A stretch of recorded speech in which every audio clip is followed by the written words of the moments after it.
Hey guys, welcome back to the channel. In this video, I'm going to show you how to cancel an Uber Eats order. So towards on the screen, the hamburger menu with the three dots toward the middle there, tap that and then you'll see it says pick up and drop off. If you have a double stack, you can remove one this way. If you just want to do one, not the other, works the same way. So where it says pick up, the three dots to the right of it, gonna tap that. Scroll down the bottom and hit report issue.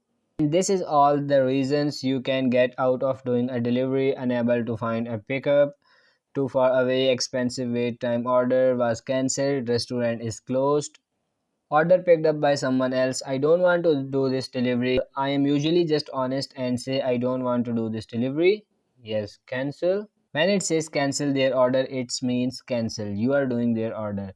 They'll offer it to another driver. It doesn't mean they are gonna cancel that person's food order and refund them. Hope these tips were helpful. Let me know in the comment section, and if you found this video helpful, like this video and subscribe to our channel. Thank you for watching.